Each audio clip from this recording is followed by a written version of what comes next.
Yo, what's good? Big Z here, and today I'm going to show you guys how to make this.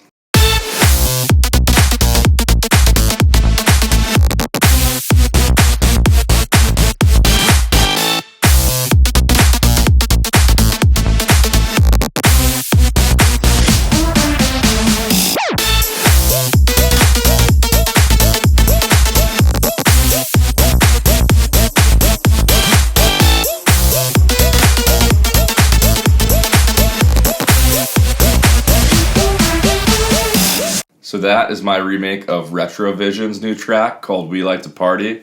So there's a lot going on here, so let's get right into how I remade it. Anyway, all the serum patches and MIDI files will be linked down below for free as always, and if you want the project file, that will also be down below for you guys to download as well. So first of all, shout out to Retrovision for making such a crazy track. I mean, listen to these leads, they sound so wild.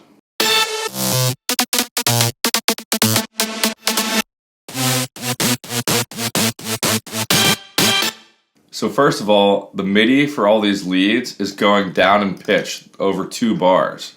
So in every one of these MIDI files, the one thing that stays the same is in each of these synths that I'm using, the bend range is 3 semitones.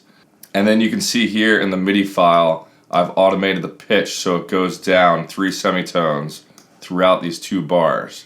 So that's why it sounds like it's falling in pitch, because it actually is.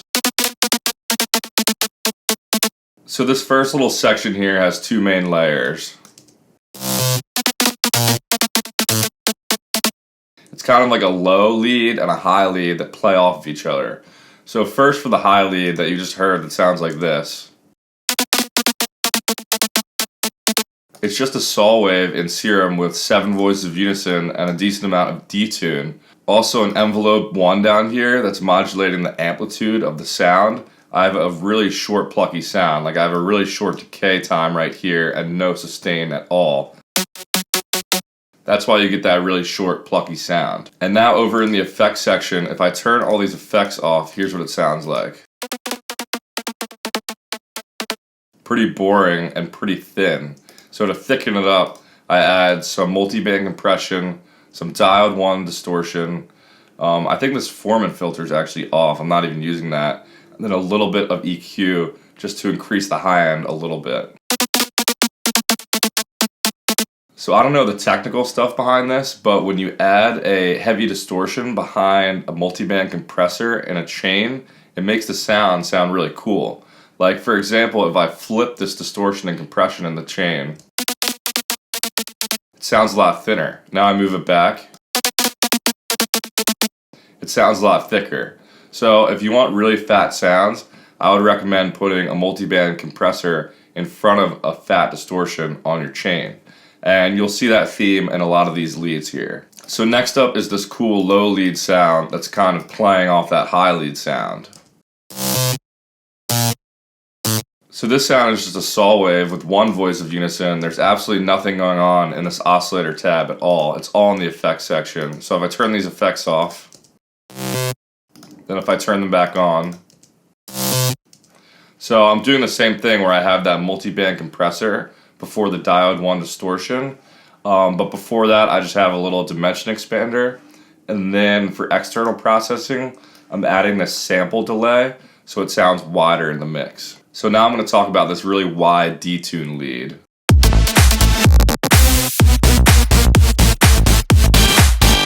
This one right here.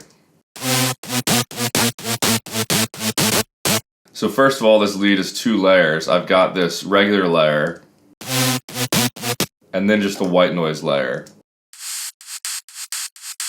So this lead is another saw wave. It's actually 2 saw waves in Serum. The first saw wave is 16 voices of unison, heavily detuned, and it's an octave above the other saw wave, which is just right in the middle of the mix with 1 voice of unison. If we didn't have this lower oscillator, it just sounds a lot thinner and not as full. So I've got this envelope right here controlling the amplitude, and then envelope 3 right here is linked to the pitch. So over in the matrix tab, I'm actually making it so every time a MIDI note plays, the pitch is rising. So I'll exaggerate this effect.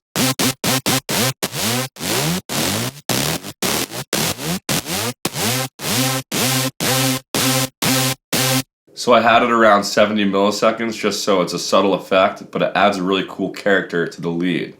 So now in the effects tab, I have the same thing going on as the other leads, some dimension expander, a multi-band compressor, some tube distortion this time, and then a little bit of EQ. So before the effects, and then after the effects. There's a lot of different sounds here, so I'm trying to knock them out as fast as possible.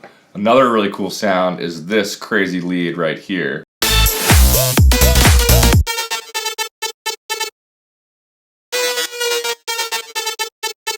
So this sound is another saw wave. I know all these sounds are saw waves, and they seem simple, but the effects make them sound really cool. But anyway, this one just has a little bit of attack in this envelope down here.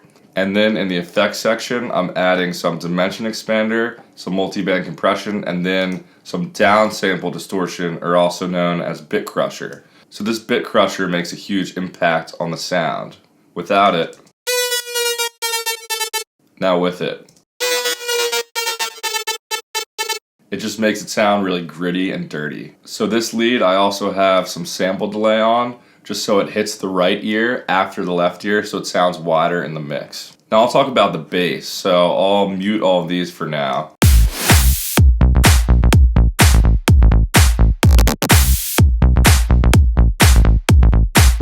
So this bass, again, is just a saw wave, one voice of unison, 2 octaves down. Here's envelope 1 that is controlling the cutoff of this filter over in the effects section. So without this filter, it would sound like this. But to make it a little pluckier sounding, I added the filter. It just sounds deeper and cooler that way. Then we've got this classic formant bass that's in a lot of Retrovision tracks. And how you make this sound is just a saw wave again, except in the effects section you use some heavy diode 2 distortion, turn it all the way up, after some multi-band compression, and then add a formant filter with the drive all the way up. So without these effects, the sound just sounds like this. And then once you add all these in, it sounds like a really fat, vocally sounding bass. So now I'll talk about some more general things that Retrovision did to make this track sound so good. First of all, these leads are really dry. There's no reverb on any of these leads. This just allows them to cut through the mix so much better and really punch you in the face. So the only reverb thing I have going on in this whole track is this reverse reverb that just reverses part of the lead. And that gives it a lot of tension before heading into the next section, this reverse right here. I just took this detuned saw note right here, and I just bounced that and reversed it into this. Now another way he keeps tracks interesting is he adds a bunch of stabs and bass fills throughout the drop. Like for instance, stabs like this. Just add a lot of ear candy for listeners and just keep everything interesting.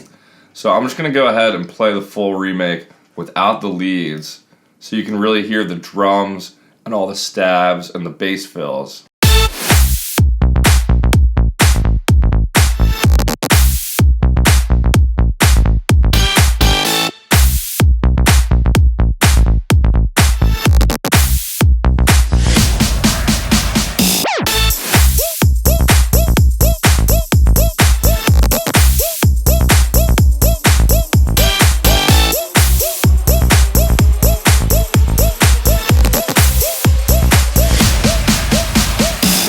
So anyway, I'll play the full remake again at the end of the video. Like I said before, if you want all these samples and this project file, you can go to the link down below and download the project file from my website, and you'll get access to all of this.